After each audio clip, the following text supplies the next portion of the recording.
Hey guys, long time no see. Yeah, Florida and the stuff here, but right now we're going into the next generation right now, and the Switch is a 9th generation console, and it's a handheld unit here. But anyway, we're going to explain the reason why Sony is slowly killing off the Vita.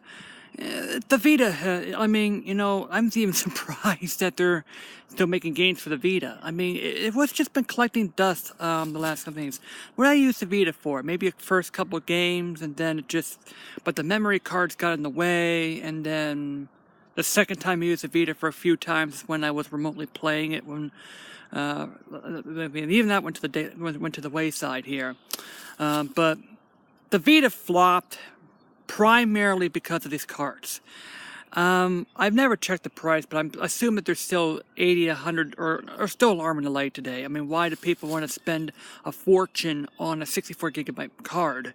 And why Sony even choose to go proprietary in the first place? And it's a message to everybody: don't go proprietary. Nintendo was smart enough not to do that for the Switch, and then instead stick on with SD cards. So this is thing about the Vita. I mean, the Vita flopped in the American. I mean, it was a total flop. And the 3DS, the 3DS was successful because, you gotta get more third-party support, and also it's because Nintendo was smart to use SD cards on the Switch as well. And the 3DS. Yep, the 3DS used micro SD cards, and I have a 64 gigabyte SD card in my 3DS, and you have no it was a non-issue. But it's a bit of an issue in the Switch because you're talking about maybe trying to cram a console experience into a handheld unit. With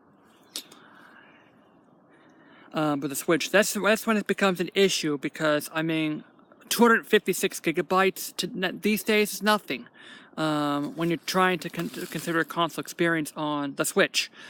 And the Switch is doing good right now. It's a handheld unit, all right? It happens to be the third parties are really braving into it, and this is why the Switch is successful today.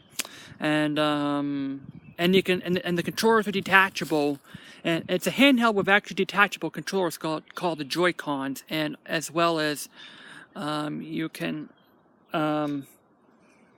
use both ways. It's like a Wii on the go. This is pretty much what it is here. It so turns about that, and there is and it has flaws. The kickstand's flimsy, and they're right now making a better kickstand for it, a stronger kickstand for it. But anyway, and that's for the Switch. That's for the Vita. And speaking of which, the 8th generation review, the 9th generation's on the horizon right now, but the 8th generation was the worst. It was the beginning of the days when games were broken. I still remember Little Big Planet 3, when I made many videos, my profile got corrupted 4 times. And I actually searched around videos, and people are still having their profiles corrupted. One person had their profiles corrupted 41 times, and that person just banged on the retry, just trying to get in here, fed up about this. I gave up a Little Big Planet back in 2015, and people were still playing Little Big Planet in 2016, getting their profiles corrupted, not playing right. I gave up, especially after he blocked me through Facebook, and I was posting, say, "Oh, I provide a fix for the thing, and here's another fix for things. Fix it," and Sumo Digital blocked me, and I stopped playing at that point. They claim it was 100% backwards compatible with Little Big Planet 1 and 2, which is a freaking lie, because you don't have the move. I can't. The only way I can use the move pack is if you have Little Big Planet 2 and make a virtual item, and so you can be able to use it in Little Big Planet 3, so I can be able to make move stuff in that place. And you can't use a cross controller. What the freak? If Little Big Planet 3, I would have still played Little Big Planet 3 had it was you shouldn't wind up with a broken game even if day launch. The game should work. Yes, I mean you're expected to have a few minor bugs and glitches and stuff like that, but the game should still work. All right, yeah. That's what the thing is a little bit. That's what's the situation right now with these developers. We went from broken games to DRM, to EA being greedy, and with these microtransactions, and it's still going on today, especially these loot boxes. And it was up to a point right now where gamers are pissed about these loot boxes especially on EA's Battlefront 2, and it even had companies writing laws against these loot boxes. And this is pure greed, man. I mean, it's like equivalent of like, okay, go to Kimball Farms, I go to an ice cream stand, but the only way I can get an ice cream is, hey, I pay for a ice cream loot box system, and we, not you, get to choose the flavors and the whatever thing it is here. Look, I go to an ice cream, but that's what the equivalent of these loot boxes are. I mean, I have to pay them money, and they get to choose what these contents, what it is to be able to add to my collection. That's not the way it goes, alright? I mean, loot boxes, they're okay as long as it's free as a reward for good playing of the game. And, yeah. I mean, these loot boxes are...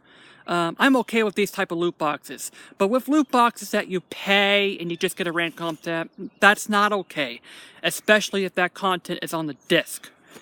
Yes, on disc DLCs is the things. One thing was good that was going into the only thing that was good was going into the 8th generation was the elimination of online passes. That was a problem with the 7th generation, but now it's loot boxes and on disc DLCs and microtransactions.